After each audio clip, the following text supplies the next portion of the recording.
Before we officially get started, I think there might have been a couple people who weren't on the first session and therefore didn't get a chance to introduce themselves to the rest of the panel. I'd say if anyone wasn't on in the first session and or didn't get a chance to introduce themselves, give that opportunity to you now. Good morning. I was on in the first session, but I think I arrived after introductions. I'm Dr. Anderson, the superintendent with Topeka Public Schools, and it's a pleasure to be here with all of you.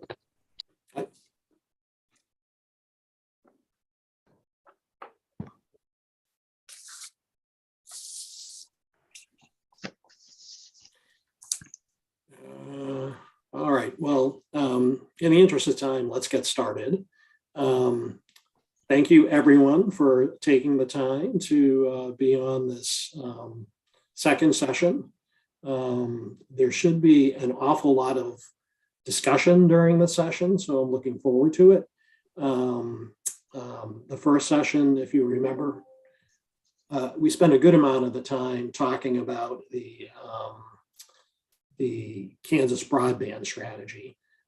So this will be a kind of chance to dive in a little bit deeper on that in terms of the areas in the strategy that we propose focusing in on and getting input from the panel around the best places to focus there and how to think about that in anticipation of eventually putting a recommendation from the SPARC panel, from the advisory panel in front of the SPARC Executive Committee. So in terms of, go to the next slide, in terms of kind of overview of the agenda, I will spend less time today going through the overview and the purpose and kind of where we are in the process, because we did a lot of that the last time. One of the things that had been mentioned both in the session and in the exit surveys last time was around presenting more information around allowability and some of the guiding principles. So I'll spend a little bit of time on that as well. But then the bulk of our time is really going to be around discussing connectivity, programmatic areas and needs to kind of really roll up our sleeves in those areas and get the panel itself providing viewpoints on that.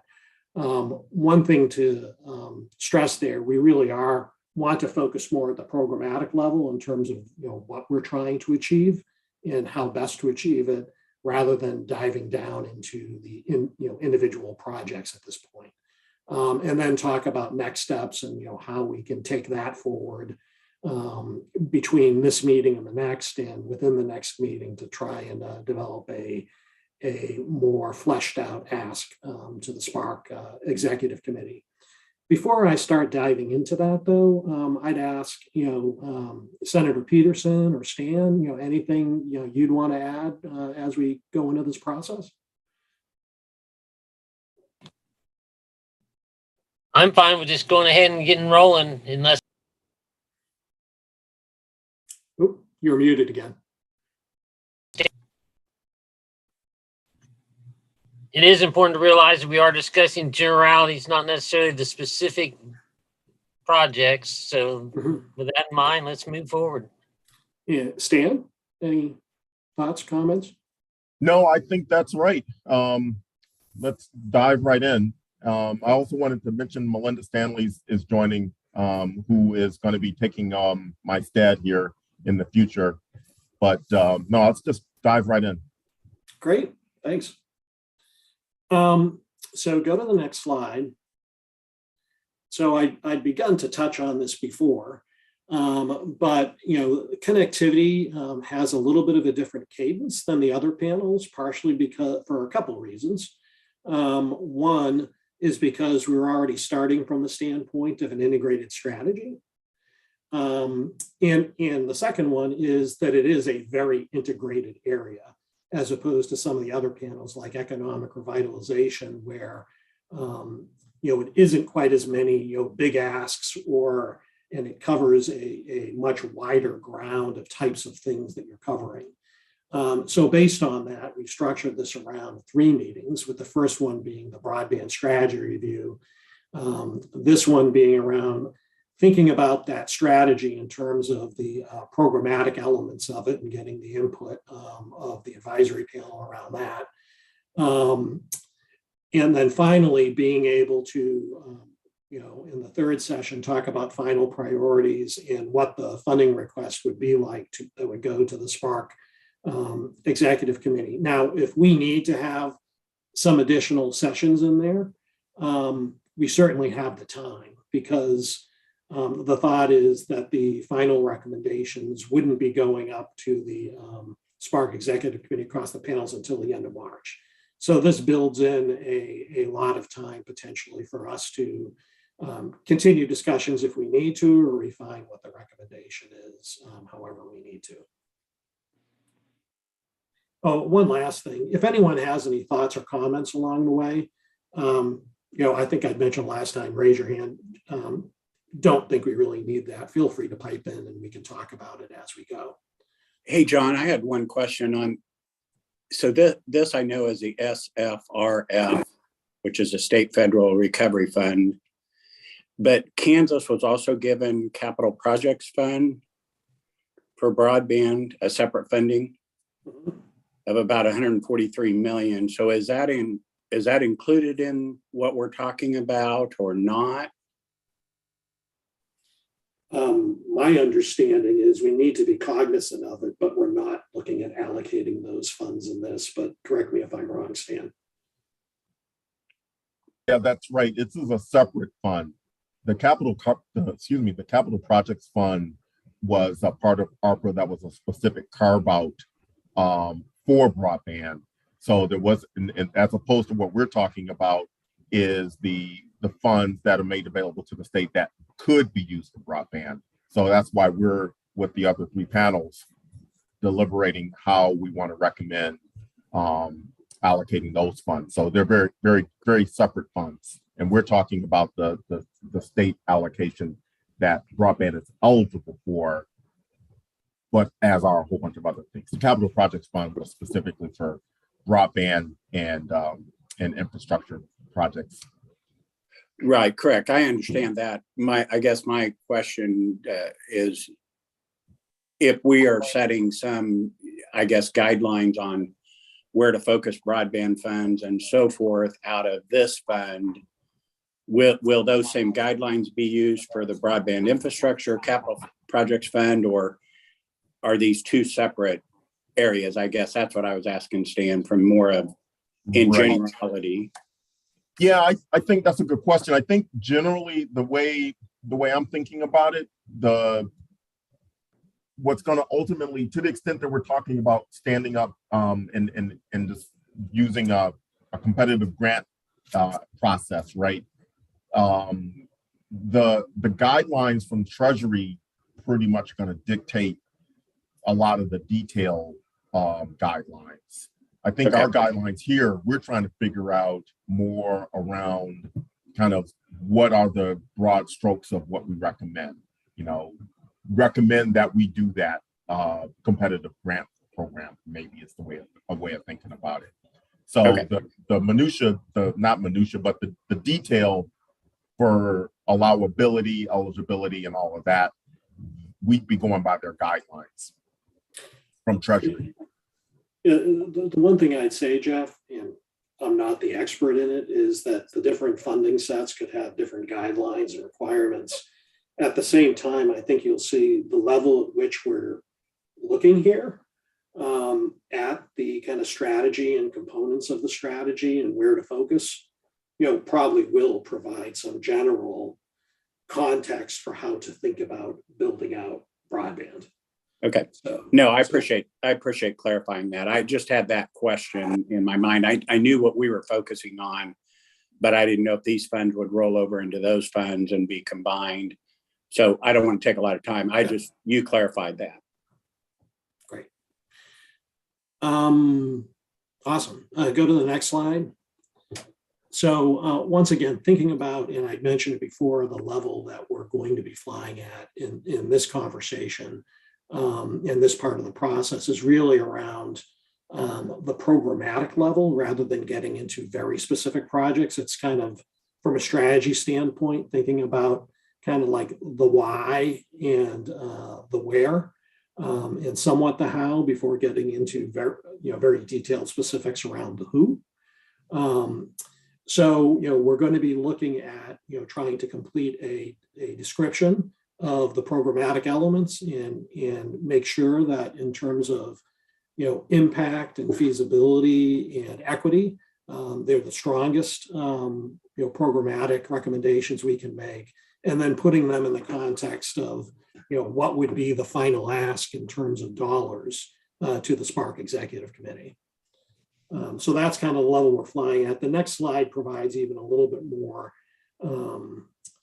description around how to think about what we're looking at in terms of the context of this discussion. So we're kind of bracketed on either side by on the left, really, we spent last time really talking about the broadband strategy and the pillars in the broadband strategy. And between the broadband strategy and federal guidance, there are some things that have already been kind of decided upon.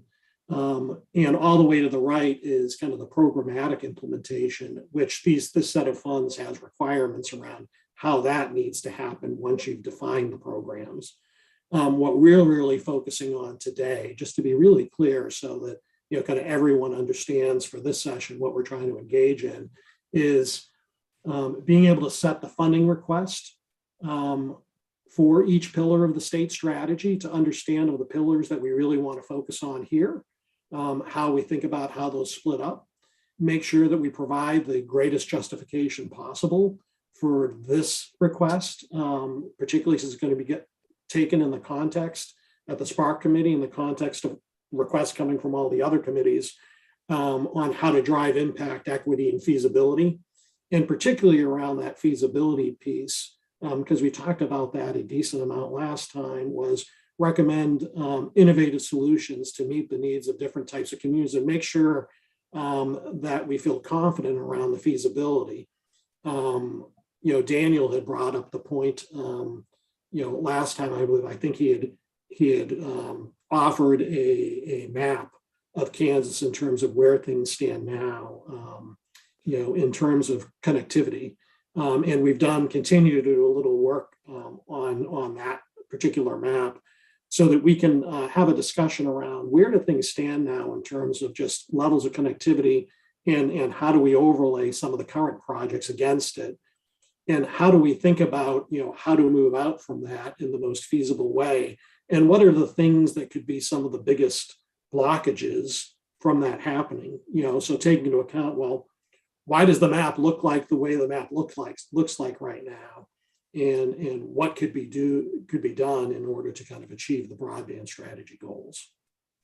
So hopefully that makes sense. Go to the next slide. So I'm just going to spend a little bit of time around reviewing the allowability and reminders around the guiding principles for investment. And then we have some slides in here that are really meant to kind of facilitate those discussions that I just talked about in kind of that center column. And so I promise I'll stop talking as much and kind of let the experts start talking very soon. On slide 6, we mentioned this last time, but this is a little bit of a balancing act around the guiding principles and the allowability rules. So both the Spark Executive Committee has set some guiding principles for how they think about what to prioritize in terms of what's coming up from every one of the advisory panels, and we'll kind of remind the group of that shortly. But then there's also allowability from Treasury, as well as just some general guidance in terms of preference around how they would like to see the funds dispersed, particularly with regards to broadband, which we'll talk about next. And the good news is on the support team, we have resources that can help us think about that in the context of the federal guidance, although I'm sure a lot of people on the panel understand it as well. On the next slide, this is, the guidance from federal requirements for SFRF broadband funding, both in terms of project requirements as well as service provider requirements for broadband projects. Reliably meet or exceed symmetrical 100 download and upload speeds, but also take into account where it's not practical, thinking through the options for being able to, address that. At the same time, making sure that there are some options to be able to make service affordable. And then, so that's the requirements, but there are also kind of encouragements around really focusing in on serving locations without access to reliable wireline 120 connectivity. Prioritize investments in fiber optic infrastructure wherever feasible. Prioritize support for broadband networks owned, operated, or affiliated with local governments, nonprofits, and cooperatives, and include at least one low-cost option offered without data usage cap. So this is kind of straight from the federal guidance. So I don't know. I mean, we may want to have a little bit of a discussion around this, and I'd ask people like Brad from the support group to provide any color or correct anything that I may have said that didn't stress it in the right way. Good morning, John. I think you hit it really well. Maybe first Stanley could just set the context a little bit with how we got to 100 from where we were just a year or so ago and where this ultimately may be going. Stanley? Yeah, this is actually a big idea, right? If we think about the evolution of where we've been in terms of trying to build out, it's the nature of the technology. Just a couple of years ago, we were getting excited about 25.3 in terms of download and upload speeds being the minimum standard. In fact, that's the key point I would want to highlight here. When we do talk about 100 megabits symmetrical, that's really the low bar, right? Given where we are, that ends up being the new low bar. 25.3, again, I think we talked about this in our first meeting. That's that scenario where when you have multiple people in a household on the internet, you found out that 25.3 may not have really met your needs in many cases. So we've really kind of taken our direction from the Treasury guidance that they've put out so far that stresses the robustness of the speeds rather than the minimalist or low bar threshold. So this dovetails really well with the way we were thinking about this all along, which is that we knew from a strategic standpoint, the state needed to be investing in robust connectivity, right? So this is kind of that the entry level of robustness where the capital markets, I think I mentioned this in our first meeting, the private sector capital investments and the service providers, any of them will tell you, they're ramping up their networks with private capital to push much higher speeds going forward. So a big idea. Great, Stanley, thanks. I just wanted to say a few words about those two middle bullets on the right-hand side. And keep in mind, these are not pure requirements, they're encouragements. So the first one, there's definitely a bias towards fiber optic. And so that's not to the exclusion of wireless or other options, but definitely a bias in that favor, as well as a bias towards last mile, actually getting households connected. But again, recognizing if you don't have middle mile, in some places you're not going to have last mile. So keeping all of that in mind. And then that third bullet there about this desire, they were very clear in the federal guidance. We all know the money goes farther if you take the profit out of it. So while there's certainly a realization, a recognition that the lion's share of this work may well be done by for-profit providers, that's a given, they do want to encourage the states to try to find ways to partner with local governments, nonprofits, co-ops, especially electric co-ops that may be able to run these systems and make the dollars go farther by taking at least some of the profit out of the equation. So just wanted to highlight those 2 points, John, and maybe some discussion around all of this slide is from the panel would be good at this point. Sure. Any thoughts or reactions? This is Jeff. I'll make a comment on bullet number 3, and we've dealt with this on other federal grants, and I think a lot of that comes out of USDA and RUS loaning.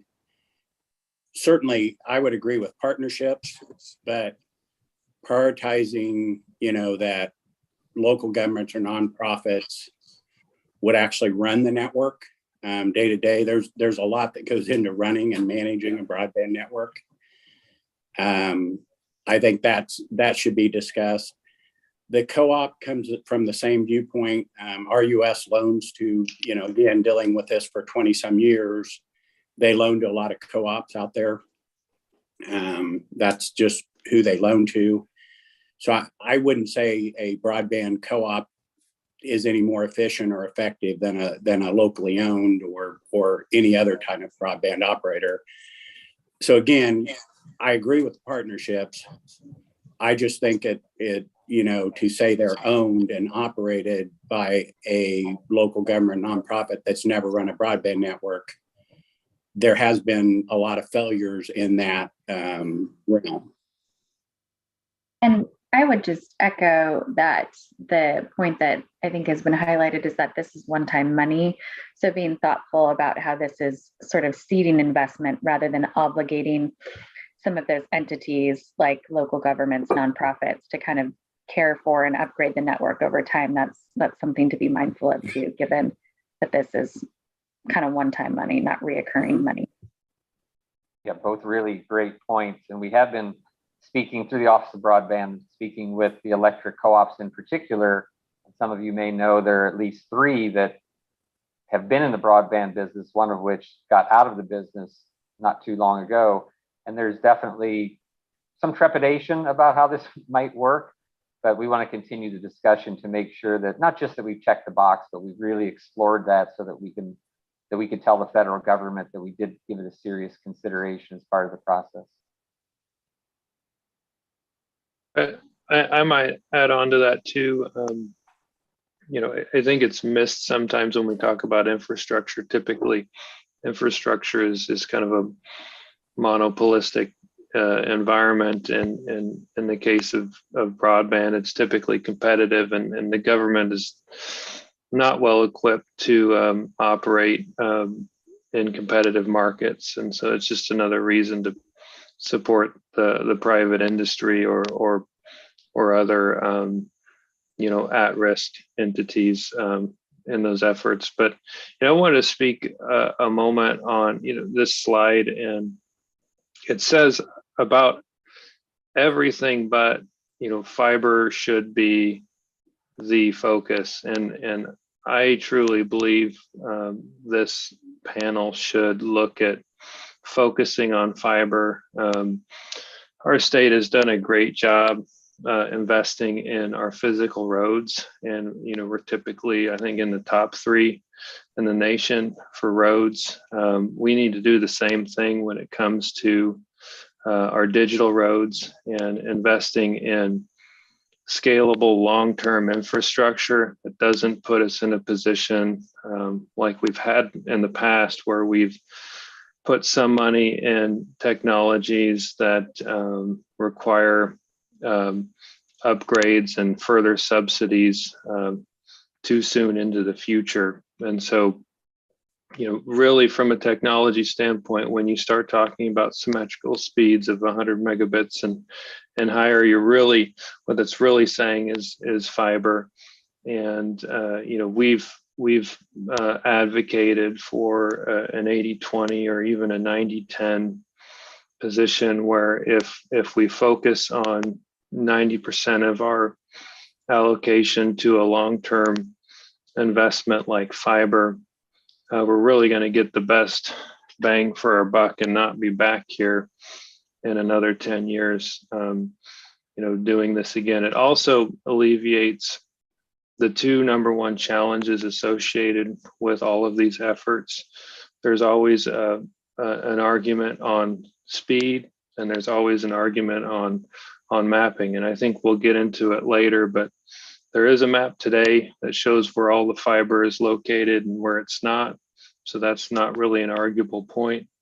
And really, once you place fiber in the ground, the argument of speed is moot. So thank you.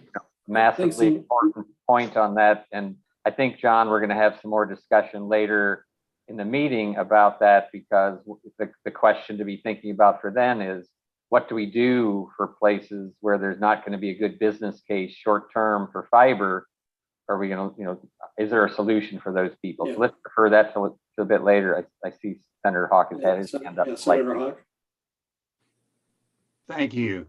Yeah, I wanted to go back to bullet 3, and I want to be careful as we look at wanting to prioritize the local governments and the co-ops and the nonprofits.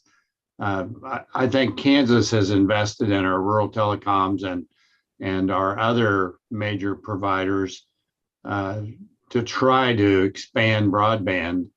And I don't want to get caught in trying to create some local organization, as some other people have mentioned, that may not have the expertise or the structure to be able to either build out or maintain what we have. So I think Jeff's comments about partnerships is good, but I don't want us to try and replace the providers we have that have the capability to do this. And I think when we did the COVID ARPA funds a year ago in that first $60 million round, I think we did that with partnerships, and we utilized the provider resources we had, so that we got a lot more build out with that money than if we had tried to create something entirely new or different. And that item 3 that the feds are saying, encouragement, I'm not sure that works very well in Kansas. So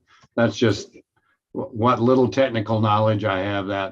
That's sort of my take on that. And I don't want to go down a rabbit hole on that and not be able to get a lot of build out, which I think we really need. And then the other question again is affordability. Do we build it out, and will the people that we need to use it, particularly those who may be closer to the poverty end, be able to use it? So I really like the partnership idea, not creating a new structure. Yep, loud and clear on that, Senator. And the prioritize is the federal terminology, and this will be a competitive program. So there may be some measures in there to provide some encouragement for co-ops and local governments and others to get in the game, but it's not going to be in a way that tips it to where that's going to be a preponderance of how this is done. I wouldn't see that happening. If anything, I think the guidance probably encourages the more likely outcome more often, which is the partnership in the first place, right? Which is what we do think works well here. Right. Yeah, we just wanted to actually have the discussion on the slide around just upfront what the encouragement was, just so that we were able to have debate around these points. So, and it sounds like we did and got pretty clear feedback. So. I think we've been touching on it as well. Go to the next slide. Everyone's been touching on it, but just revisiting the guiding principles from the Spark Executive Committee, it was prioritize sustainable programs and investments through one-time use of funds versus substantial expansion of existing services, right? So one-time use of funds, catalytic investments. The other point is make sure we do this in the context of understanding all the other funds and potentially being able to, get leverage around this use of funds. And then the third point around fostering long-term systemic impact for Kansans, one that just talks about how important an area this is, because my guess is, there are a lot of things that will come out of the other advisory panels, whether it's, being able to have remote access for education, health, jobs, access to government services. Broadband is a pretty big enabler for a lot of other things. And that's before even getting into kind of more advanced applications like, smart cities or precision agriculture, beyond even the household. And also, if we want to have long-term systemic impact for Kansans, thinking about the type of solution that we want to be able to put in place so that 2 or 3 years from now, Kansas isn't looking back at it and saying, I put in a solution that made sense, back in, when I was looking at this, but just wasn't robust enough for even something, the requirements 2 or 3 years from now. Another big one, considering equitable opportunities and outcomes, is going to be incredibly important here, particularly when we look at that map. Enable flexibility within the investment strategies. So, here in case of emerging needs, changing federal landscape, you could probably argue also in this area, improving technology and improving solutions of what's possible. So, having that mindset as well is probably going to be important here as we think about it. And then ensuring that the results are measurable, for tracking and transparency is going to be important for anything coming out of any of the panels. But I guess, rather than just glossing over this, anyone have any kind of thoughts or things they'd want to share around these guiding principles? Because everyone's been sharing these thoughts so far as we've been going along.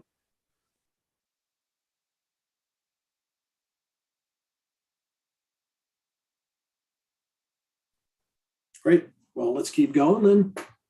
So now we're going to get into more of the kind of meat of the discussion here. We're going to talk about connectivity programmatic areas and needs, and how to think about how to prioritize some elements of them and what's going to be required at the next level in order to ensure that they're successful.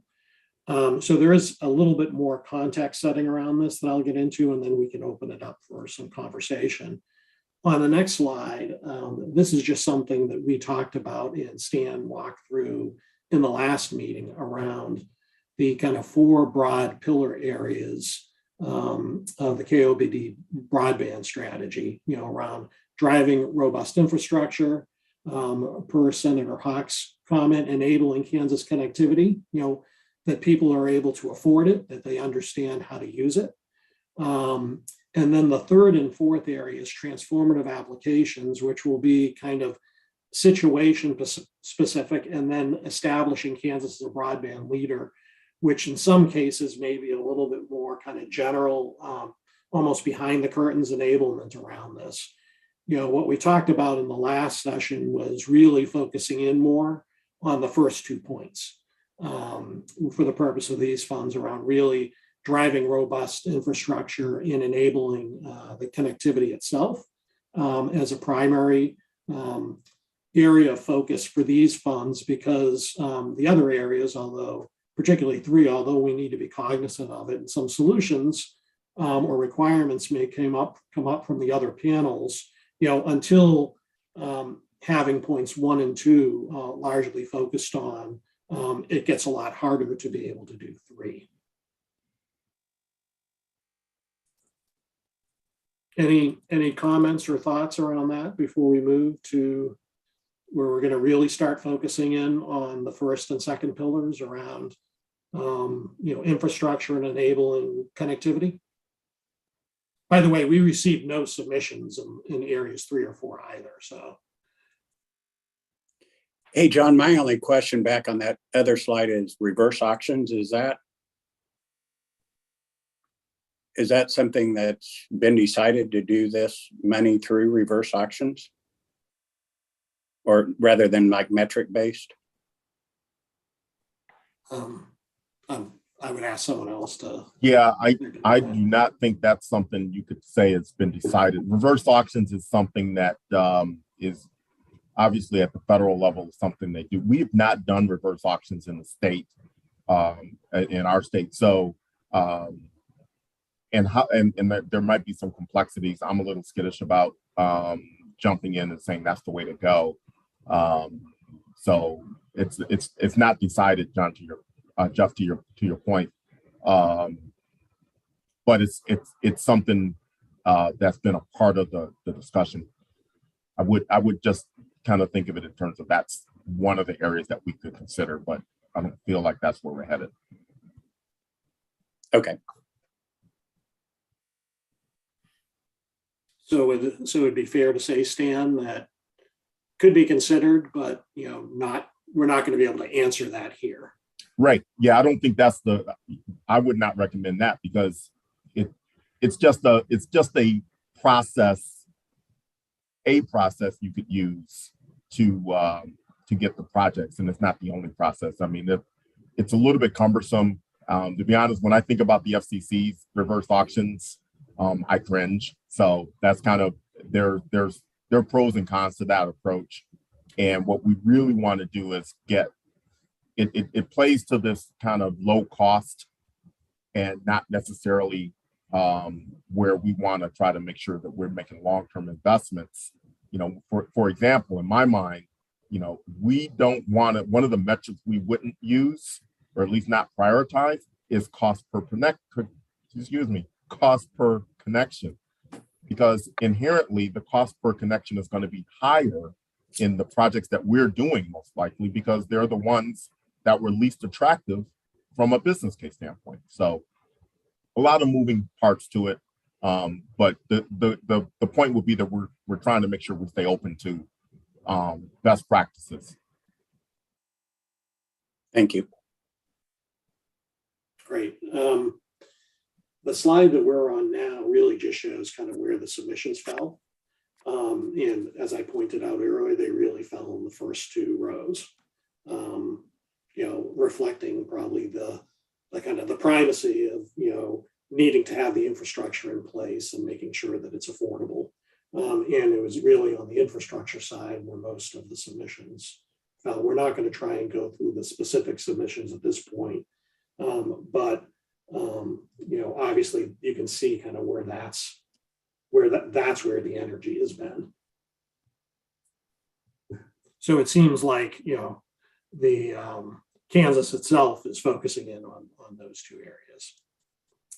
So if we focus in on the next slide, just to really try and focus in this discussion, if we say we're really let's focus in on talking about, a programmatic area, say around broadband infrastructure and adoption and enablement, the KOBD strategic goal around broadband infrastructure is the 100-100 symmetrical service for all Kansans by 2027. That's in the plan.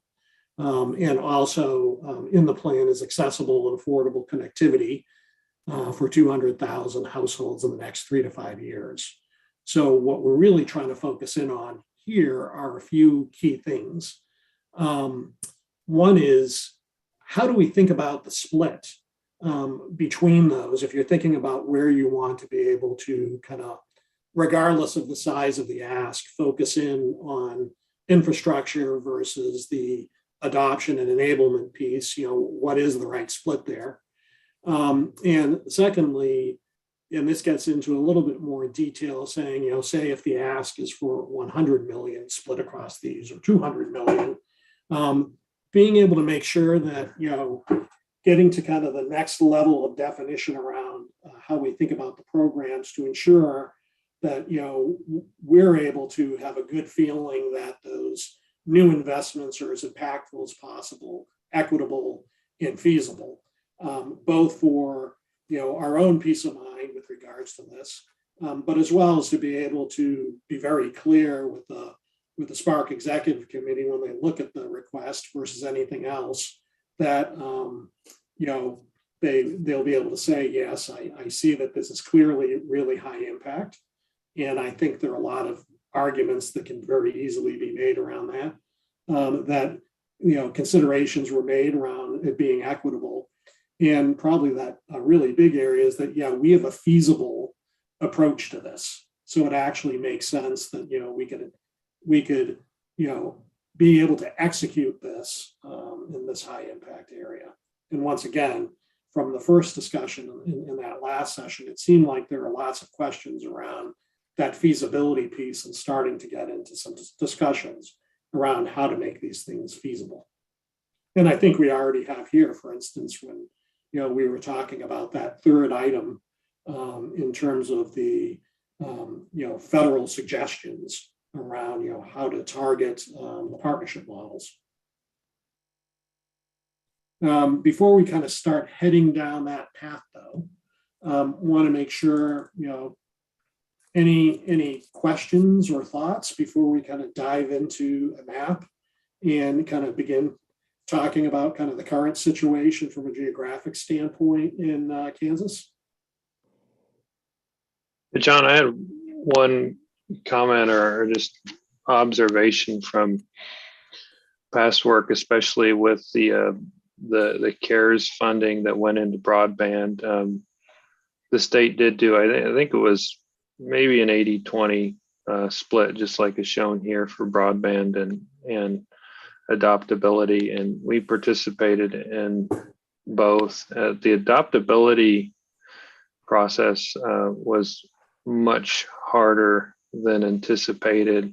And I think in general, it's really hard to create an application that guarantees adoptability. And in some ways, some of that work may need to continue to be experimental to really allow providers to think outside the box due to the complexities and challenges associated with adoption. I don't think the industry has really solved it from a sustainability perspective. Certainly there's subsidy opportunities, but that's really not a sustainable use of one-time funds. So it's just an observation to consider. Mm-hmm. John, I kind of agree with Daniel on that. 85% might not be the right number. It may need to be higher, considering we're supposed to focus on the one-time money. Mm-hmm. I mean, if we ask for 200 million, we very well may want to have that up closer to 90. Could be. Any other thoughts or reactions to that? The only other comment I'd make on the adoption side, through COVID, there has been a tremendous amount of dollars coming to, what we're familiar with is in, the education, the schools and so forth, for devices, for connectivity. So how much of that work has been done? And I have no idea how much of that work has been done, but there has been a lot of funds through COVID more towards that. And I know the Spark Executive Board, allocated 50 million for children, educational setbacks during COVID, but I don't know if that went towards devices or I'm not sure where those monies. Just to be aware, there has been a lot of money flowing to that arena. Now, how much and what success, I have no background on. Senator Hawk. Thank you. I guess one of my questions, and I'm not sure there's an answer to it, is what's our ideal? If we got broadband at 100 MIPS, 120, 100/20 to everybody in Kansas, what would that cost us to do that? It seems like we need to think about the scope, and that's probably not realistic to think about, but where ultimately would we like to be and what would it cost to get there? And then putting that, some of us have thrown out the 200 million mark, and I think reality is we're competing with 3 other groups who have projects too. And part of how we think about what we need to do, and part of the impact question is, where do we really need to be and over what time period? 2 years, 5 years, 10 years? Where do we need to be? And I don't have a good sense of what it would cost to have a Star Wars level connectivity where everybody wouldn't even need a device. They could just push a little button on their forehead because they have the prongs in their head that operates, and the glasses that's their monitor. I mean, go to that ultimate situation, but realistically, where do we want to be? And I'd be interested if people who know more about the technology have a sense. Are we talking about a $10 billion cost ultimately over time, or is it a $500 million cost, or what would it be to get there? So sorry to string that out, but I think that's kind of an important thing for us to think of. Yeah. And not to stop anyone else from talking, but Stan, do you, since you had looked at this as part of the strategy, just and think about it a little more comprehensively, what thoughts you have? Right. Yeah. It's kind of a good news, bad news story. It's a hard number to nail down definitively. We did during our strategic planning development do some analytics around what would it take, and it's a lot of caveats. But the real takeaway was, I think for kind of purposes here, and what Senator Hawk is getting at is it's much more than the $100 or $200 or $300 million in the grand scheme of fulfilling the strategic direction. So I think it is competitive, and what we have to think about right now is, kind of the opportunity to build on the momentum that we have. To what extent, and to the chairman's point, I mean, what's the right mix for infrastructure versus the non-infrastructure? I think that's a fair question. I also, would point out also favorable in that direction. One of the follow-on funding opportunities is going to be under the BEAD program that I talked about earlier on in our first meeting, I think. That has a sizable adoption and digital equity component to it that will be directed to the states specifically for that. What I just urge us to not completely dismiss that one, because you really want to kind of link the infrastructure to in a holistic way, right? So because there is a lot of work to be done in that, and I think we're on the leading edge of how do we start addressing the utilization of broadband in addition to infrastructure. So anyway, the answer to your question, I think, is it's depending on which way you look at it, it's probably north of $1 billion, but I probably would admit that there are service providers that can probably give better takes on it. And Brad, I think you might have a take on it. I mean, ultimately, when we were talking about this, it's around, some assumption around how much per premise roughly do we think it would take? That's right, Stanley. I think you made the most important points. One, you're absolutely not going to solve it with the $100 or $200 million. It's probably sort of the maximum likely to come out from the Spark panel. And two, you won't solve it even if the Spark Advisory Executive Committee gave all the money they had to broadband, you would not be able to solve it. But that does not mean that you cannot continue to chip away and make an important level of progress against that. And when we see the map coming up the next slide, we'll start to see how that chipping away has already taken place. Talked about the CPF Capital Projects Fund earlier. That'll chip away at some of it. Stanley's talked about the BEAD, which is still upstream coming our way. That'll chip away at it. So, but even all those funding sources together may not solve it. And I think because one of the questions is, what are we solving and what are we solving it with? Because if you'd asked a year or so ago and you're trying to solve a problem with existing technology at 25.3 speeds, that's very different from the problem we may be trying to solve in a year or two from now when we're talking about symmetrical 1 gigabit speeds and perhaps totally different technologies that change the game. So it's definitely a complicated question.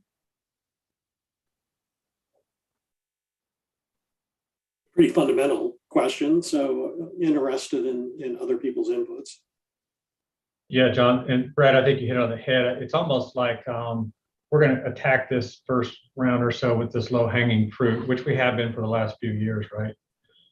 So it's how do we start to phase this thing? What do these phases start to look like? Because the deeper we get into these phases, the more expensive it's going to get. And the ISPs or whoever's serving is going to have more difficulty trying to figure out the business case for it. So I think you guys are spot on.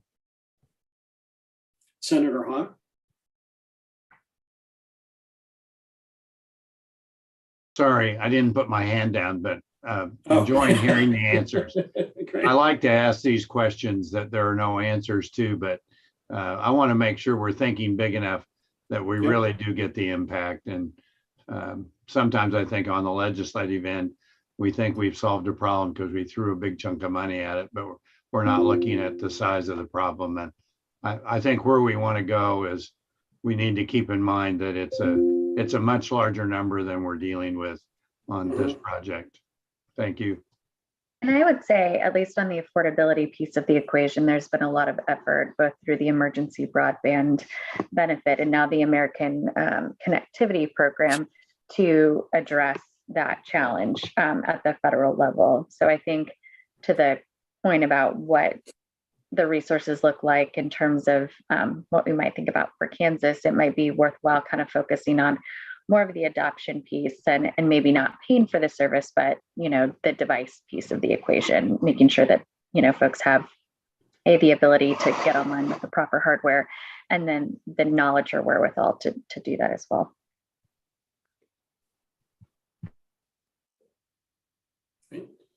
Melinda? Hey, thank you. I want to amplify a couple points. One is with affordability comes digital literacy, right? So in our enabling Kansans to connect, that component also includes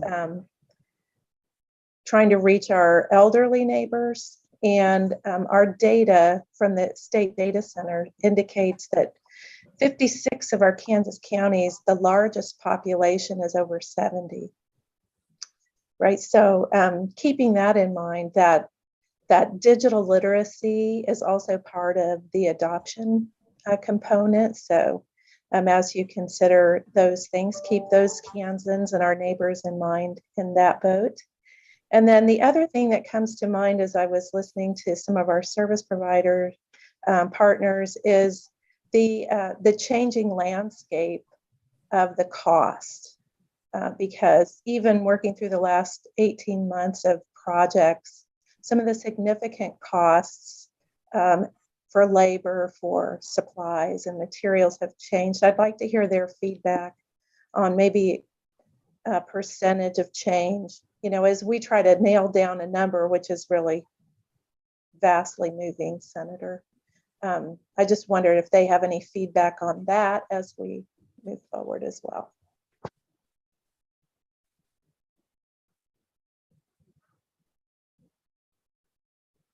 Anyone with any thoughts there?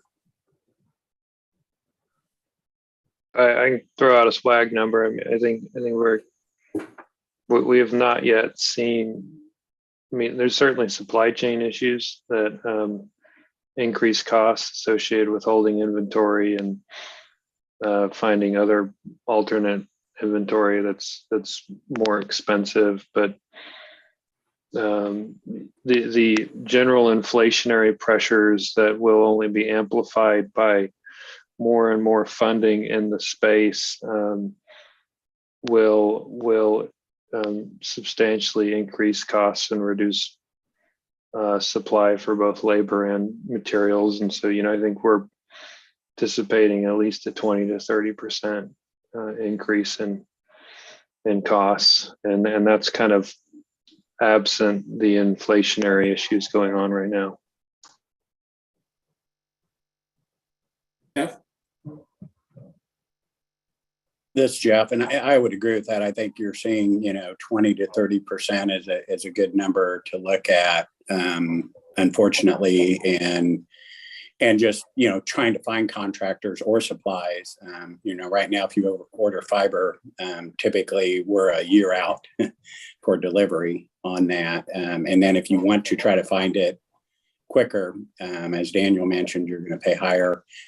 The other thing, I'd look at the overall cost or the overall dollar amount that we're looking at. You know, let's say it's 200 million. Again, with grants, if it's 25% grant, you know, it's actually 250 million that we're putting back into broadband builds. And I think you have to look at this at two phases, this funding as well as the BEAD, because it's already been approved. And Stan, I don't know if you have a range of, I mean, it's going to be significant that's coming in for broadband, but I don't know if you have a range just to give us an idea. You know, I think you have to look at both waves, this one and that one coming, to try to solve the majority of the problems. Yeah, I've been trying to get the answer to that question recently on calls with Treasury, as recent as this week, asking the question. They have not figured out, or at least they've not released the formulation, the formula that they're going to use. I just kind of, as a rule of thumb, looked at how they did in previous funding. There's at least 100 million for the state in that one, and then there's going to at least be some incremental piece to it, because we'll get some additional funding because of our rurality. How much of our state is rural? There's a component for that. There's an additional component for what percentage of our population is below the poverty line of some sort. So I've kind of bounced around, to be honest, in terms of how much more over that 100 million threshold. So I think that's the way to think about it. The other thing I wanted to mention, maybe two things. One is we're hoping to make this a kind of a force multiplier opportunity, right? With this funding allocation. It's also, so in this funding plus the other federal funding opportunities that the state will be able to direct, but it's also going to be where we will be focusing on how to work with the local communities and kind of force multiply state dollars with local dollars, right? So slowly but surely, we start getting closer to that threshold of that point that Senator Hawk mentioned.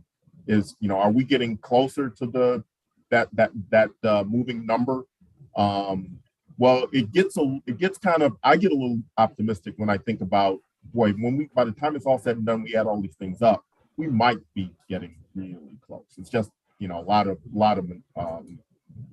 variables involved, but that's the thought there. And then the other point I wanted to briefly touch on, just by way of emphasis, the fiber is particularly attractive for us to be thinking about, because it's that in these places where the business case is really weak, it means that to the extent that we can get that pushed through this funding, or at least use this mechanism to lead the way towards, that's what we need to do.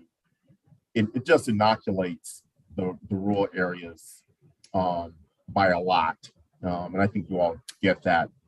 The alternatives are going to be, the fiber is more expensive in most cases, I think it's fair to say, and I defer to the service providers to comment further. But I think the only question is kind of getting some feedback in through the application process for where that tipping point is, where it's such a one-off connection that wouldn't make sense to do fiber. So I think we're heading in the right direction on the fiber. I just wanted to kind of amplify the point that Daniel was making and others. Hey, good, Stanley. I just wanted to jump in there. I thought maybe Bill, did I see Bill raise a real human hand versus a virtual hand? You did. And I apologize to interrupt, but I just was trying to, and these most recent comments have kind of answered my questions, but I heard the number 2 billion to build out the network with fiber to all the homes in Kansas. Is that a number that I heard, or did I misunderstand? Stanley, I would think that would be at the far upper end of it, probably something less than $1.5 billion, maybe $1.25 billion at today's cost and today's technology. Does that seem about right? Yeah, and again, I just have to emphasize the caveats, but I do think no analysis I've seen makes me think we're going to get to that 2 billion. But again, those who actually deploy networks can probably speak to this as well. And in terms of leveraging private dollars with state monies to expand services, it's been a 10-to-1 ratio. Is that what I'm hearing historically, or not? Or that number changed with as you get further that out? number moves around, right? I guess depending on, make sure I understand what you're asking, but for example, our broadband acceleration grant program, it's only a $5 million grant opportunity that's open right now, or that we're evaluating right now for the current cycle. That's a 50% matching requirement from the private sector or from the local community, or a combination. The problem, and I know the service providers can speak, definitely can speak to this, that 50% is a high bar It's great to match the state dollars with the private sector dollars, but the question becomes, is that at that higher percentage, are you defeating the purpose of trying to support the business case? So it may be 10%. I think, Bill, your question is up for debate. What's the percentage need to be for matching? And the way to think about it is, the higher the matching requirement, the more difficult the business case, and kind of contrary to what we're trying to accomplish, which is to reach these areas where we kind of know it's not going to happen without the support. Is that answering your question at all? Or maybe some of the service providers can chime in. Well, I appreciate that. That does. I obviously concerned about trying to leverage private investment, not to replace it or destroy it. And Right. So, the question is, how do we do that in a way that builds the network out and encourages people to do those things? And then I think the local matching is hugely important. If the local county isn't willing to invest in that, then I'm not sure why the state would. I think that's Stanley and Melinda. I think that's what we're thinking about as we go forward with these programs, is that in areas where there's already probably a pretty good private sector business case, there may be a higher matching requirement. And in areas where there's not a great private sector business case, it's going to require a lower matching, higher subsidy to ever get fiber in the ground to some of those rural areas. Would that be correct, Melinda? Yes, absolutely. As a matter of fact, we have incorporated that as a priority into this year's acceleration round for precisely those reasons. And that's part of what we were trying to get at, the discussion around feasibility, right, and partnering. So I'm going to make a suggestion. We're an hour into this, and we were going to have a 5-minute break after walking through the map. Let's just introduce the map, and then people can look at it if they want to, but let's kind of take a 5-minute break and then kind of come back with, people having had a chance to kind of clear their text or emails or take any other kind of break they need. But here's the map. And this was the map that was, I believe, Daniel last time had suggested take a look at. And the team has put some overlays on it. And so when we get back, we have some discussion questions to begin kind of teeing up, how to think about, what we want the map eventually to look like. And how we get there, and some of the reasons for why it is what it is right now. So with John, that, sorry, John, just one point to frame it up so people can think about it too.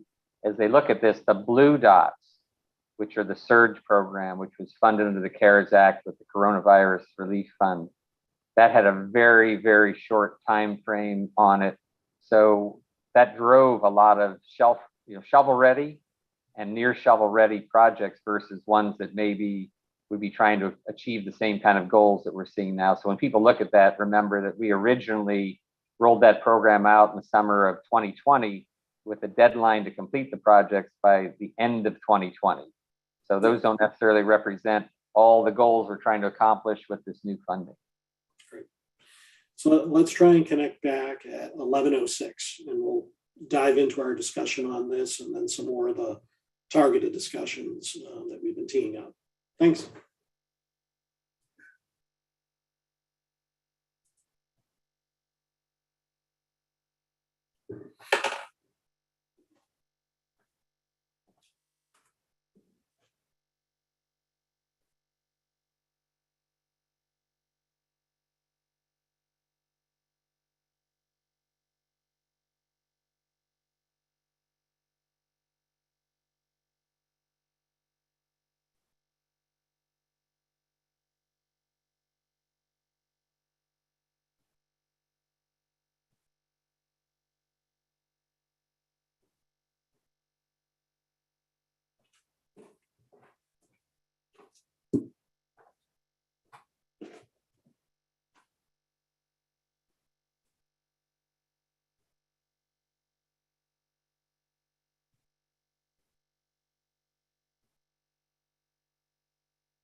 Cody, if you're still on, would we want to leave the map up during our break?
All right, let's get ready to start our discussion back up in about a minute.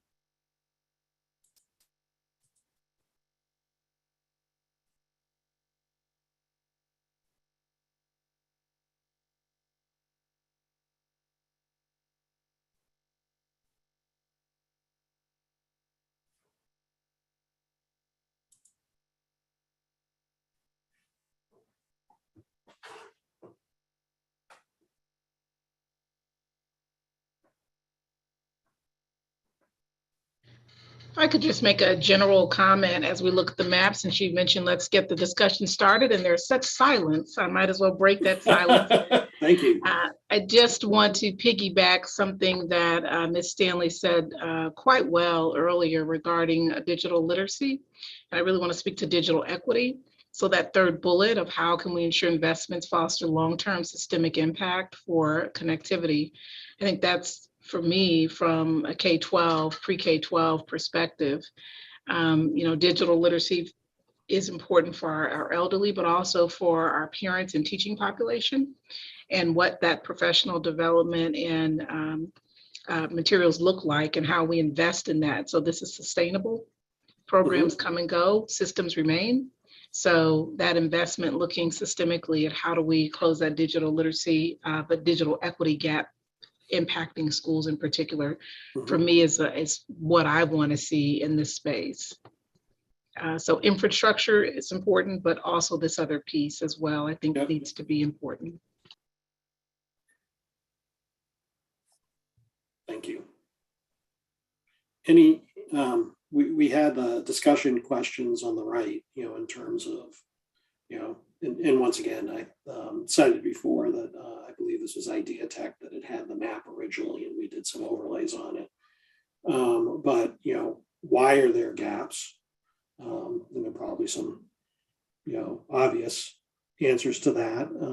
What do we want this map to look like in 5 years? And how do we ensure that the investments foster long-term systemic impact? And so, and that's going to need to be infrastructure as well as the wherewithal to be able to afford and use that infrastructure. So with that, I'd kind of open it up to additional additional comments or thoughts.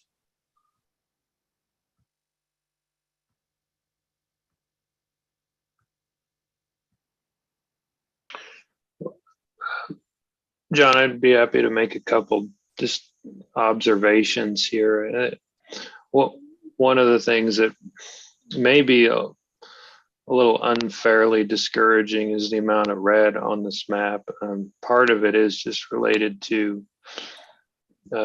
population density, and there is a lot of good work going in urban environments or rural communities that are, urban in the context of unincorporated areas, but a lot of those counties to the west are very low density. And so from a percentage standpoint, it's probably a low percentage of the population. Doesn't mean they don't need a resolution to their particular digital divide issues. In fact, they've been continually left behind and kind of been given second-rate service opportunities for decades. But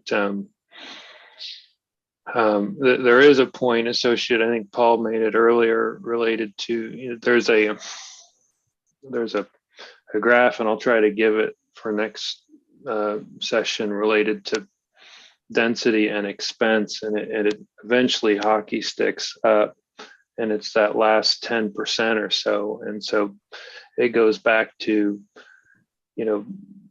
perhaps 10% of the money should go to alternative technologies that aren't fiber, due to the extraordinary costs associated with that. But at the same time, I think we really should stretch and get out into more of the rural areas.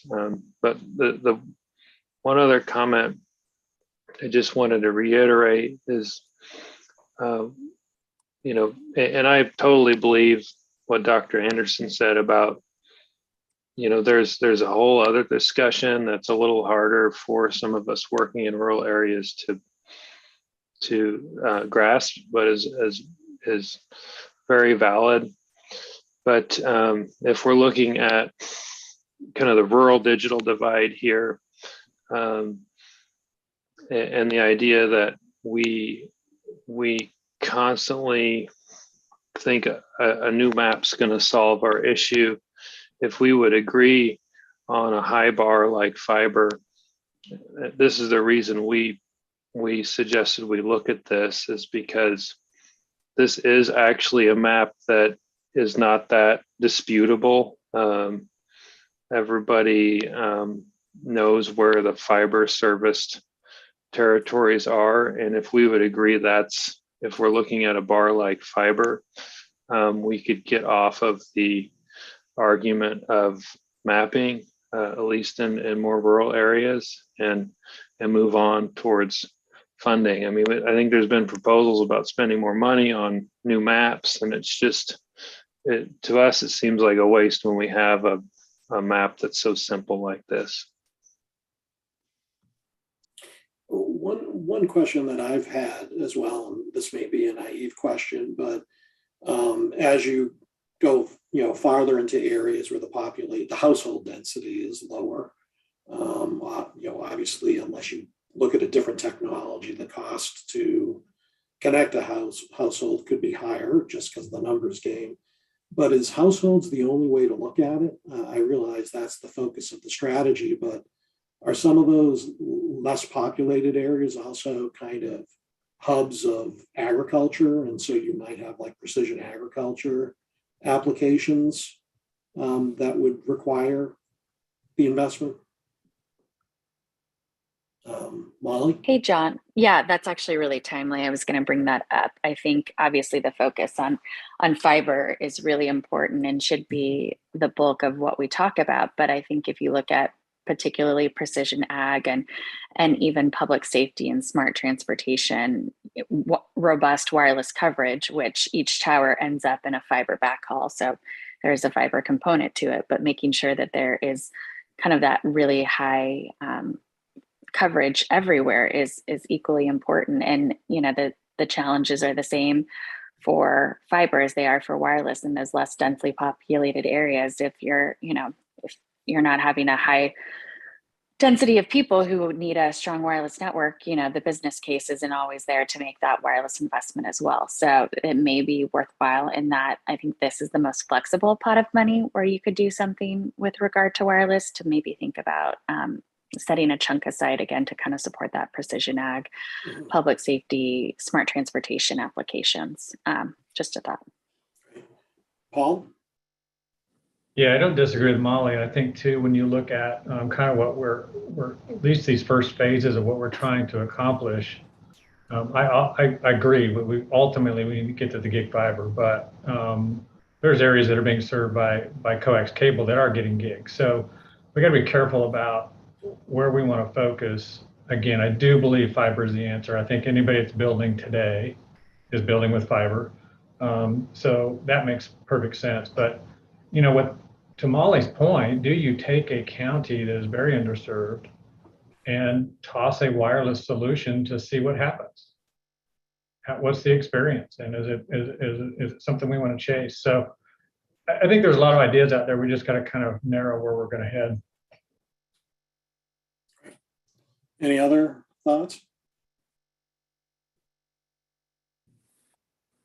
Jeff? I'd say one thing from experience is, you know, and I think there is a combination where you know, wireless makes sense, and you know, and again, I think we're talking fixed wireless. You know, covering wide swaths with fixed wireless, I think becomes an issue, and we have done both. We've done fiber and fixed wireless, and I have a lot of background in fixed wireless, so I think when you get out there and trying to cover, you know, whole counties or those type of things with fixed wireless, I think that's not going to work long term because of a lot of inherent issues with that and upgrades and serviceability. Now, I think getting fiber further out in these areas, whether it's connected to, you know, a cell tower or just a fixed wireless tower, but I think you have to try to limit the number that you're going to serve off of that, whether it's, you know, 10 subscribers or, you know, 15 subscribers. I just think trying to solve solutions with fixed wireless in wide swaths has not been that productive long term in serviceability and bandwidth needs. So I do think there's a combination. Trying to get fiber to every single location is going to be probably not feasible from a financial. So I think one of the things is trying to get fiber further out. And when you look at precision ag, I think, you know, the question is, you're really getting fiber to the farm or ranch. And I think they need that there for their edge computing. And then they can deploy a private Wi-Fi or a private LTE wireless system in their area for precision ag and monitoring sensors and so forth. So I do think there's a combination of that. Great. Molly, I've seen you go on and off mute a few times. Sorry, and I should have been clear too. I wasn't necessarily advocating for a fixed wireless solution too. I do think that that has been utilized in some places and to some limited success. I think that the challenges are on the symmetrical speeds, but I do think as we look at this providing a space for technology infrastructure, I do think that mobility wireless, the pure mobility application is worth investing or considering in terms of an investment portfolio as well. Stan, Melinda, just curious your thoughts about the map.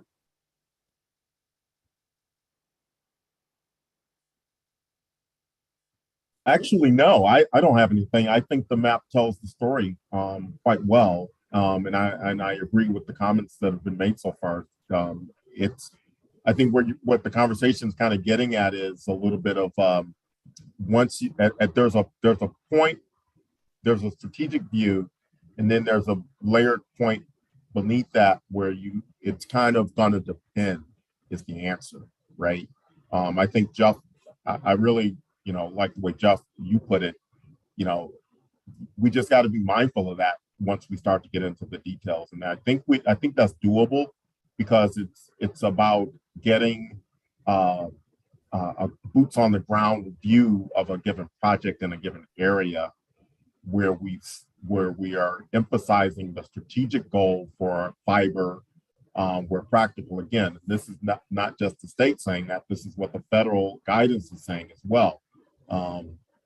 They're they're to the point where they're saying 100 by 100 if you want these dollars, but we'll give you an exception. If you can make the case, we'll let you do 100 by 20 because we know that there's probably a few areas. I think that's exactly what Jeff is saying, right? It's in the main, we need to be having that robust long-term solution, recognizing here and there, that's just not going to work from a practical standpoint. So I think that's the right way to think about it. In this map, I would also want to just amen something Daniel said. So you all who know me, I have not been bashful about not trying to get bogged down in the mapping exercise for mapping exercise's sake.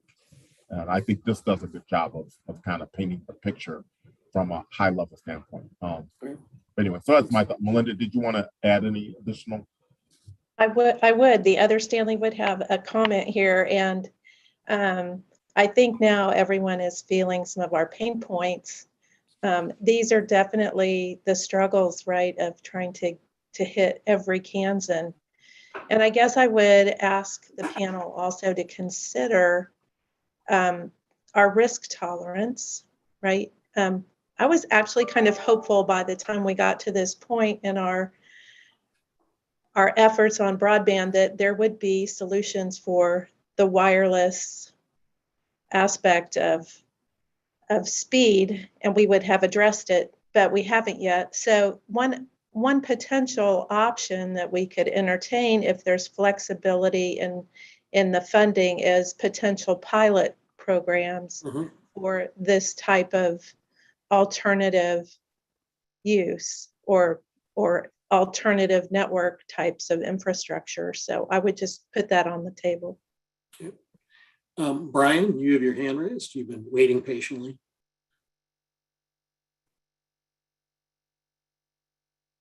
Yeah, I'm sorry. I've got just a real basic question because I'm kind of new to this whole connectivity thing. But so the map of Kansas, there's a lot of rural areas and almost whole counties that are green. And I guess I don't understand why, because the density would be, population density would be pretty slim in those areas too. So what has driven the business case for fiber to be over some of those whole counties? I can at least start the answer and someone else can maybe make a more complete answer. I think a lot of what you're seeing is a result of federal funding in the past. At least that's a big chunk of why you're seeing some of those areas green already. And any other, am I essentially correct about that, or is there another piece of the pie? One follow-up question, Stan, is so were those counties more progressive in going to get federal dollars, or what was it that some of these counties are just, I mean, it's just weird. If I look at some of the green counties, how did they get there? I would tell you, I mean, it's a mix, but I would say it's a result of service providers being forward thinking and tapping into those dollars when they were available. And, you know, again, I don't want to be too broad in describing what it is, but that's my first reaction to it. But I think too, where Brian's going is, are all of the homes served in those counties? I mean, it's lit up green. So does that mean that all the homes have access to broadband? It does not. Paul, that's a really good point. I was thinking about trying to make this point earlier. Just in general, don't make sure you understand that when you zoom in on a map like this, it changes a bit, right? So, you know, when you look over in the Metro KC area over on the east, you know, it looks covered mostly, but when you zoom in, the landscape changes. And that's going to be the case in all of these projects. The other way I was trying to make sure everybody thought about it, each of those dots, for example, for the Connectivity Emergency Response Grants, those dots are actually pretty big relative to where we actually did projects. This again, it's a little bit of a, when you zoom in, it's a much more of a Swiss cheese picture, I think it's fair to say, than perhaps even this map shows. But from a high level, kind of being able to understand and grasp the context and the general direction of where we are and where we need to be, I think this does a good job of that. Daniel? Yeah, thanks. I think a couple points, I would disagree a little bit with Stanley. Generally speaking, there are kind of Zoom issues associated with zooming in, but a lot of those counties out in Northwest Kansas are almost ubiquitously covered.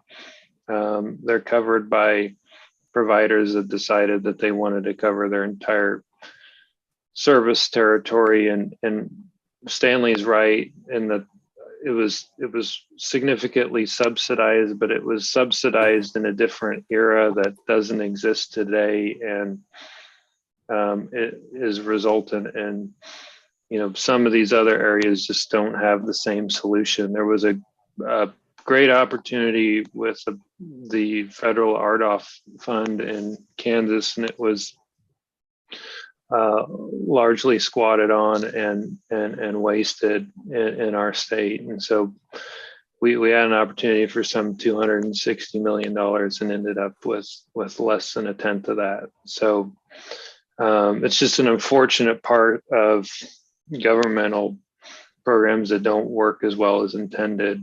Federal. Yeah, it wasn't state's problem. And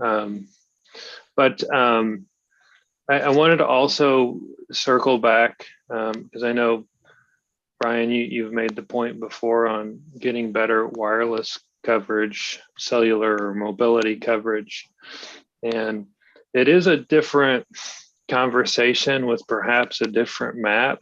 I don't think it's feasible, and I don't think anybody's really proposing that gigabit mobility is a solution, but there is a significant issue in rural parts of the state that isn't even a speed issue. It's just a coverage issue where you can't make a phone call or use kind of the traditional 4G data, which would be a lot better for a tractor than nothing, right? And to Jeff's point of just bringing the tractor home and connecting to the fiber at home, that makes a lot of sense. And so we may have a separate issue that's maybe a subcomponent of funding related to just getting something for people to be able to make a 911 call, to use data on critical equipment like agricultural equipment. So, and that's really not the same discussion as gigabit to the home. Yeah. A couple of points. Relation back to the green areas, you would find that most of those are rural ILACs in Kansas, like the company that I work for, WTC, and they, yes, were partially subsidized to enable build outs. I think the big difference is in a lot of those, the companies live, work, and play in that area, so they took those fundings and built out fiber to every home and business. I know in our case, every home and business we pass with fiber has access to broadband. So, just a point on that. On the mobility side, I guess I also would say, and Molly, you would be more up on this, is that there's a separate mobility fund. I don't know that that's been approved for improving coverage. And again, I'm out of my wheelhouse there, but I guess I think there's a separate mobility fund for cellular wireless that will potentially enable build outs in rural areas.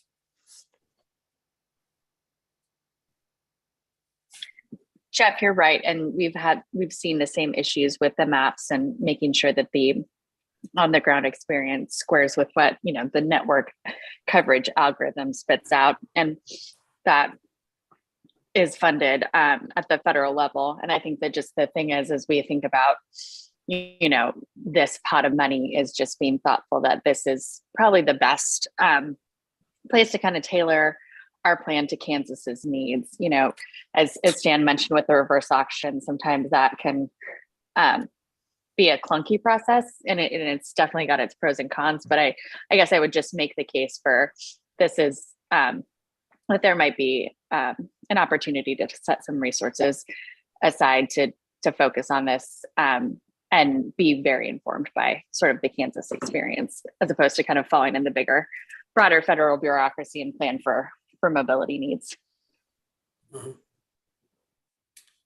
In the interest of moving the discussion along a bit, could you go to slide 15? Because I think we're already starting to engage in some of the more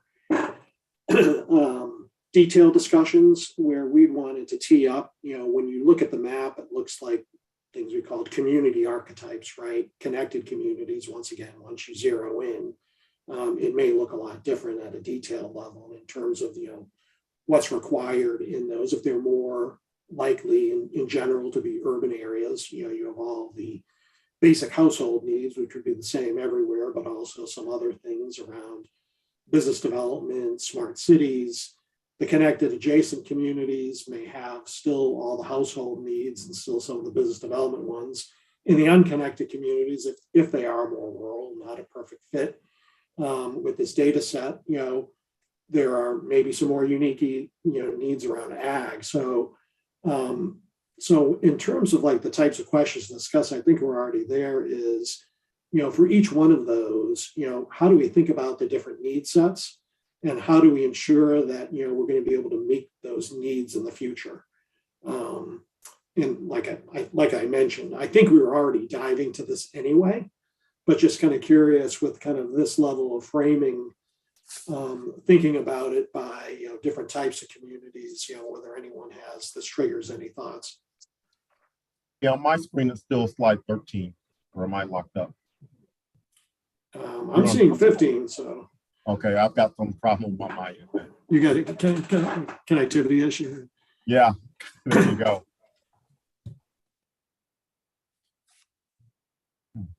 And that final question we're dealing with it quite a bit is the lower right, on the unconnected communities, particularly if they're the ones that are the farthest away from fiber in general, and where the household density is the lowest. How can we overcome the challenges to expand broadband service where it's not been economically feasible?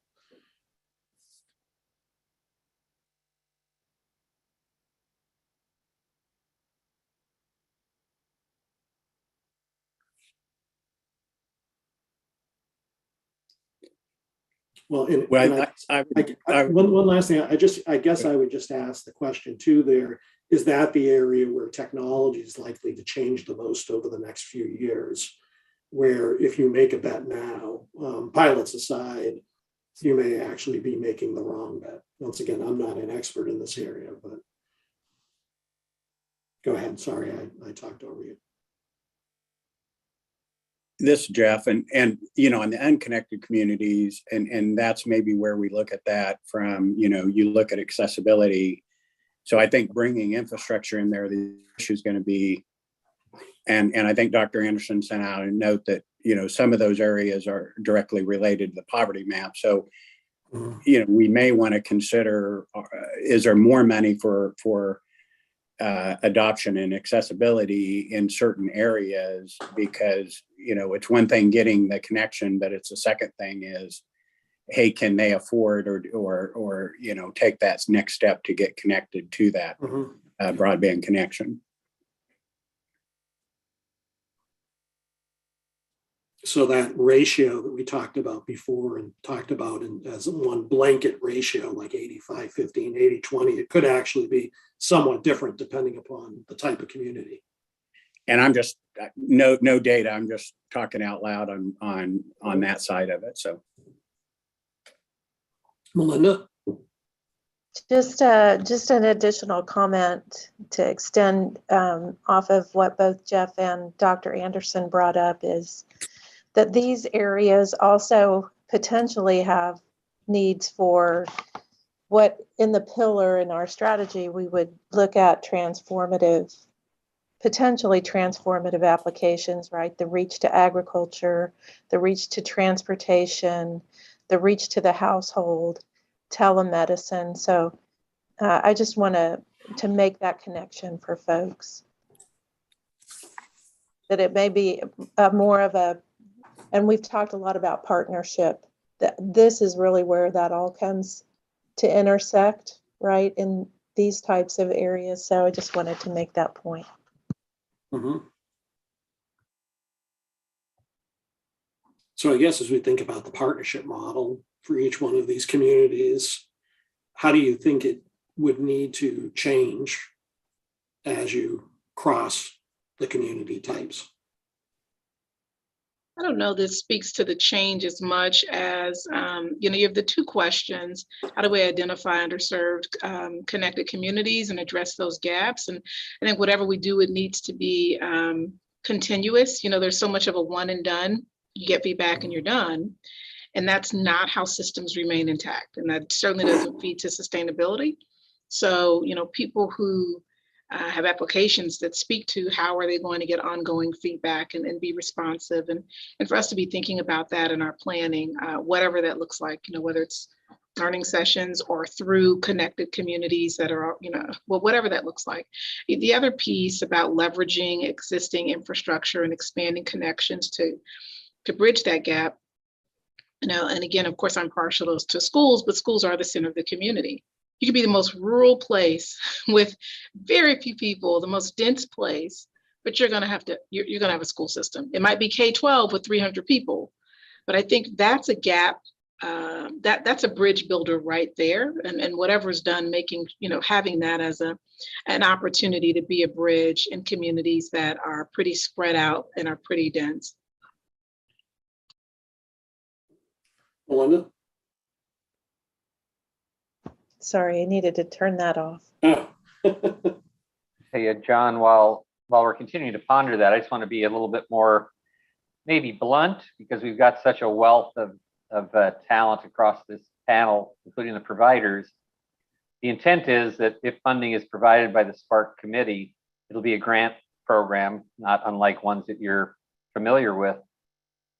And we would hope that we would get applications across all of these three archetypes in different parts of the state. So quite bluntly, I guess the question is, what would it take to get the provider industry in particular to submit project ideas, projects for the unconnected communities? Or is there just so little business case there that there's nothing that can be done to encourage that in some areas that are completely unconnected with the fiber solution?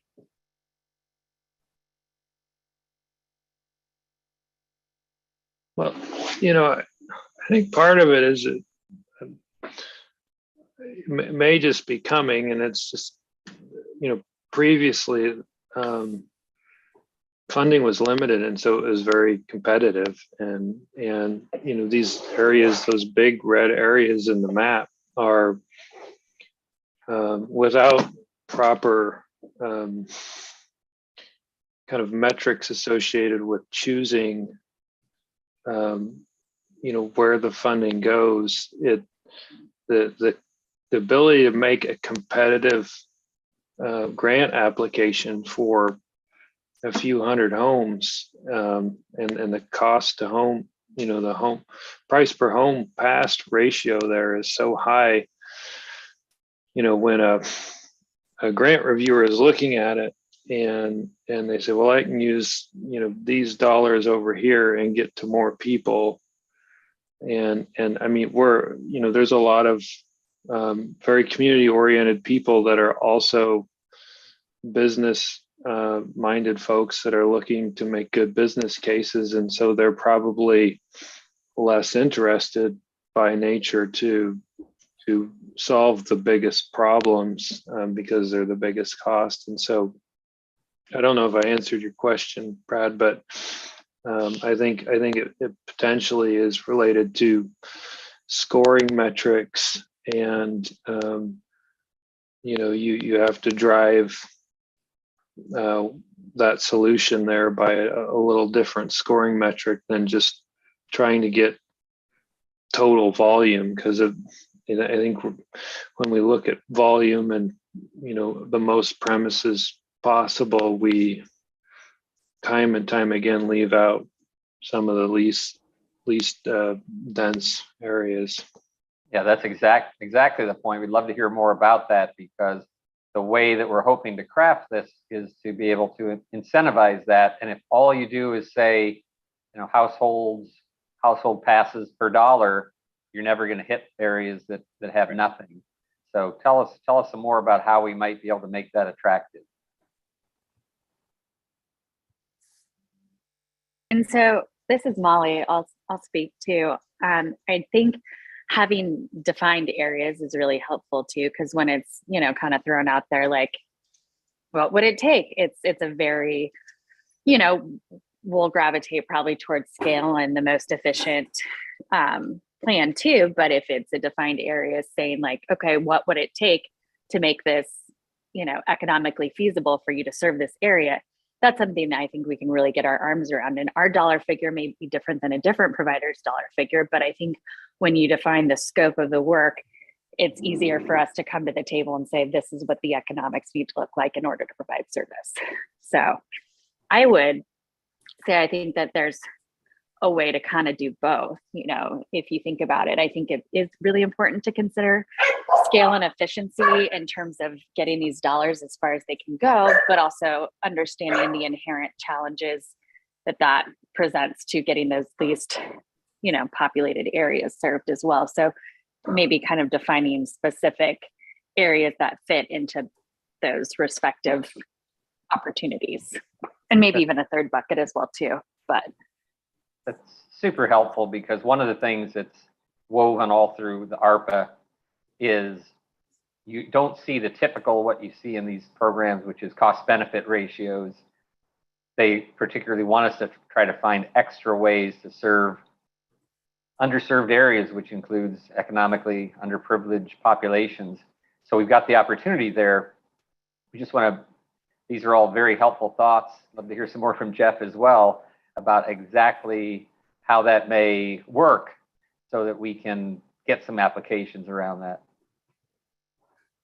I think, Brad, the way, and I'll just speak for our company, the way we look at that is, a certain mile radius around our current footprint. And the reason is, instead of building, 100 miles of middle fiber to get to an area to serve, we're serving an area that's, close or somewhat adjacent to what we're already doing and serving, because we have our infrastructure of people, our network, and our fiber. So certainly by having, a grant in that, 20 to 30% grant range, dollar contribution range, we're talking 70 or 80% grant, certainly is going to, under those conditions, typically enable us to look at a fiber-based solution. As I mentioned, there might be some fixed wireless in there with really hard to reach areas. So I think ensuring that certainly everyone, and I think every, internet provider in Kansas is aware of the dollars that are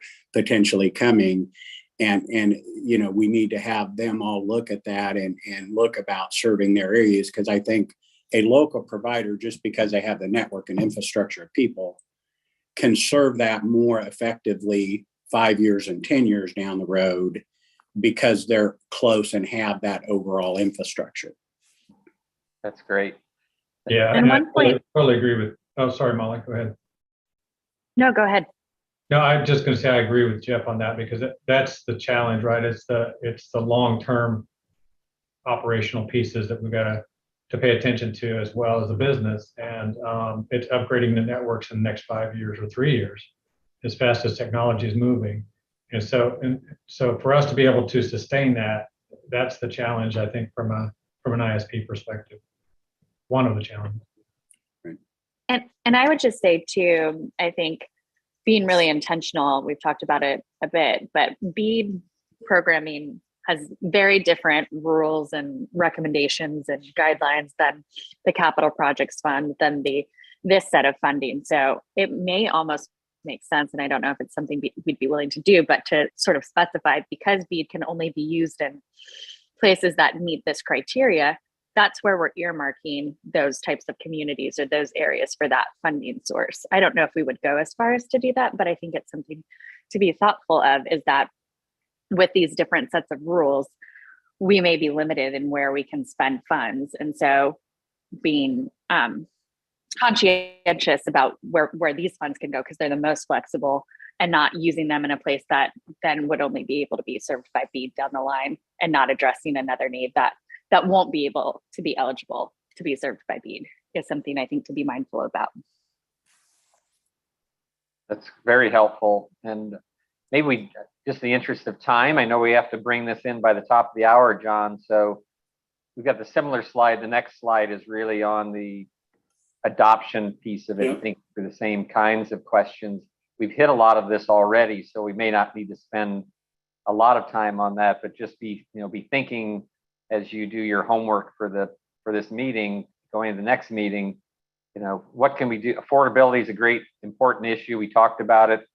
I'm going to say it was thought about in a different way in the early stages of COVID, because we thought we got to get through this and then everyone's going to go back to the office and go back to school. We now know that's not necessarily the case. So while short-term affordability measures to help people pay for increased internet service, broadband service for a short time was great during that period, probably not sustainable over long term with one-time dollars. So let's think about how we might be able to do that. We'd love some thoughts around digital literacy, which often gets a little bit of short shrift because it's such a big problem with so many dimensions and so many different populations. And a lot of them end up by saying, well, let's put some online educational programs out there for people to learn how to use. If they don't even know how to get on, they're not going to be able to take advantage of that. So we want to think a little bit more creatively about those sorts of things. And then point raised earlier on devices. There are lots of people giving out devices. There are lots of rules on the devices that make it, depending on the program, more or less cumbersome as to who owns them and what ends up happening with them. So this whole adoption piece, I'm afraid we don't really have the time to address it to the level it deserves right now, John. But just want to tee that up. Maybe we can make that part of the homework assignment. Yeah. Any burning urgent thoughts on that, or should we start to go into our last section, which will probably take about the last 10 minutes? Okay. Question, do we have models that are working either in Kansas or other states on getting devices and how they're managed, distributed, et cetera? There are at least as many models as there are states. So we could provide some ideas around those. And again, some of the programs require the granting agency to still own those, which becomes a challenge once you've given them to someone. We saw in the program that we did with the Coronavirus Relief Fund, there was a lot of loss, breakage, et cetera, in that. So we just want to really give some hard thought to that, but probably first and foremost, see who's already doing that in the education space, the healthcare space, and other areas so that we don't duplicate the effort and see if there's gaps that can be filled. I'm wondering if that $50 million that the Spark Executive Committee gave out for education support, I wonder how much of that, or if there are even any incentives to obtain devices and how that might work. I don't even know if that money's gone out and been distributed yet. I don't think it has, but not sure. That'll have to be some homework for us, John, to come back and pass that on. Yeah, I'd love to. Kansas. Oh, go ahead.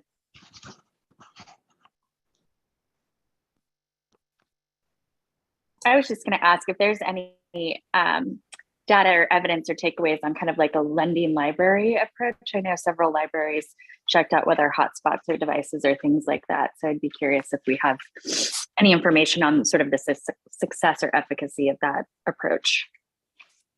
We can get that. Definitely a mixed bag on both efficacy and success, and cost effectiveness of that. So I think we can come back with some more detail on that.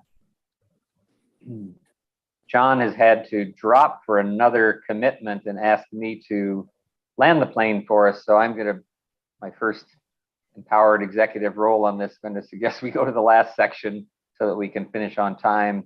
And this is really the homework that we want to just talk about. So we've talked a little bit already about what we'd like to have come out of this. I think we've made a good case for where we really need to be thinking about this is how we spread available funds across the two really pillars of infrastructure and adoption.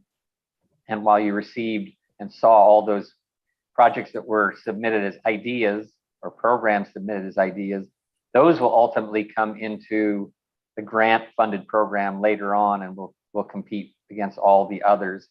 So that's really, I think what we're looking for is some discussion around that split between broadband and adoption, and then a little bit more about, we'll talk about the impact and feasibility. So next slide, again, talking about the exit survey, and that we'll be asking you to think about the mix between these programs. And we want to make sure that we're making a case for impact, equitability, and sort of the feasibility of it.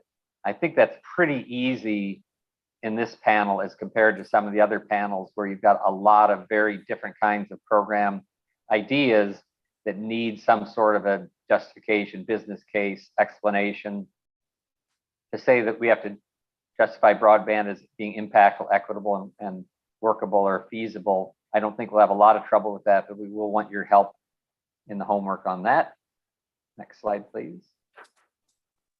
So this is what our sort of ideas will look like as we start to go forward. They'll be in the form of these investment program ideas. And this is an example of what we might have for connectivity. We'll have a brief description, sort of the targeted outcomes, the targeted exactly what we're asking for, and then hitting those issues on equitability, workability, other funding available, all of those things, which we will help fill all of that out. So what really, I think, expected by the executive panel to come back with is an ask, and probably with some bookends. With the thing that's different again about this panel than the others is sort of the idea going in was these program ideas, if you can solve the problem entirely with a certain amount of money, that's going to be the true in the case in some of the other panels. And on the other end, is there a point below which if you give someone some money, it's just not going to make a difference? Again, here, every dollar is more homes connected. So we're trying to figure out, just based on the fact that there's more panels and there's less than $800 million, an ask of somewhere between 100 to 200 probably makes sense, and then see where it falls in between that, with that proposed split between the two types of programs. Next slide, please. So I think that we've got exit survey that we'd like done by March 1st, and any input goes to John. Any other thoughts that we need to cover in relation to that? And I'm just going to get us onto our last slide, and then we can spend a couple minutes if people have any questions. But this is the next meeting date, and I think there's been some work done to try to see if we can make that happen on March the 11th, at which we would review these funding requests, pressure test the justification, and then add on any key messages that we want to go forward to the executive committee, because we're making a business case as a panel, as are the other three panels. So we want to make sure that we don't just give them ideas, but also give them some rationale for why this is important to Kansas. I'm going to pause there. We went through that last part very quickly, see if there are any final thoughts from any of the committee members so that we can wrap this up in the next 5 minutes, as we promised. One question I have is that connectivity seems to be at the heart of some of the other panel focus areas. So, does that lend itself to us maybe asking for a bit more, or are we anticipating that they will, as they review their things, provide funding for connectivity specific to their panel's purpose? I think they will. I'm not obviously involved in those other panels, but I think that our connectivity is an enabler of their projects. That's one of those pillars of transformative applications. So I think that as we send our justification up, whether it changes the amount that this panel asks for or not, part of that justification for the higher end is that there are other Spark investments that are going to be made that will rely on or benefit from broadband expansion, and to the extent, practicable, that will be part of the process of deciding how to give out grants, is trying to leverage other funding, including other Spark funding, that if we put the broadband in, it'll help with economic development or precision farming or telework or telehealth. It makes all the sense in the world. Thanks, Brad. You're welcome. Any other thoughts from the panel? Hey, Brad, so just to clarify, like the funding request, you said there's about 800 million that has not been allocated? I believe that's roughly the case. Okay. And so so then what you're talking about is, what's the justification if we ask for 200 million or 250 million? Okay. Right. Recognizing that we're competing against really projects with a lot of needs as well in the other panels, and a lot of emotion and behind them. So we've got to make a good, strong argument for anything. There's a chance we could come out with less than our lower end of the bookends, but I think with a good justification, maybe we can at least land in the middle of it. Okay.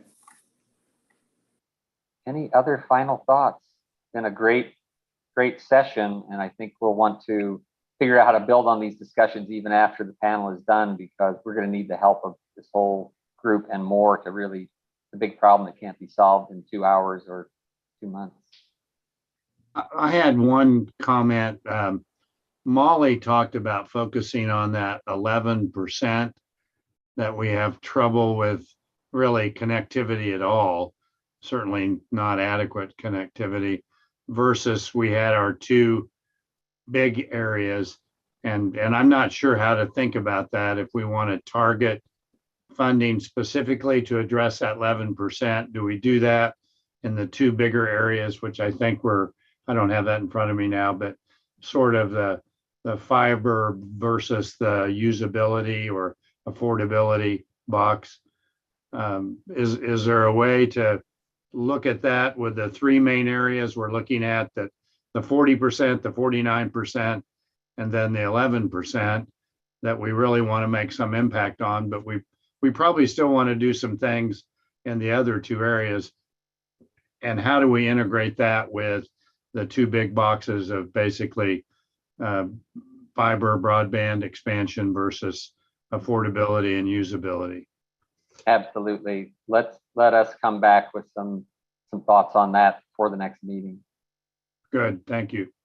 I'm gonna take the executive privilege of allowing our friend and colleague Stanley Adams, the co-chair, who's ending his great career in public service for the state of Kansas in another week, to close us out. Stanley, over to you. Excuse me. Thank you, Brad. Thank you all. I think we're on a good path here. I just wanted to thank you all for participating. I am stepping down in a move for me because I've been passionate about this area, this space for a long time. So just want to thank you all as I part ways and hand the baton over to Melinda and ask you to be supportive of her as much as you can as we go. She will be helping you all out with finishing out the Spark process, of course. And I am just really excited about the direction that we're taking here. If you just, and I know you all know, just a couple of years ago, we were debating the merits of 25-3, and one day we'll get funding to do a little bit more. And now I think if all we had to do with a pandemic, I would have done that a long time ago. But no, it's been a really gratifying career here with the Commerce Department and standing up the broadband office. Just much gratitude for all of you. And I'm only an email or phone call away. Don't take advantage of that. But really wishing you all the best as well as I step down.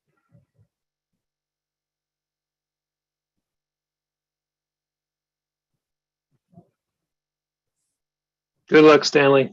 Thanks for all your hard work. Appreciate it. Thanks, you guys. I think Brad took off already, so we'll close it out. Mr. Chairman, do you have anything else? I'm good. I think we're ready to adjourn and looking forward to coming back on the 11th. Everybody.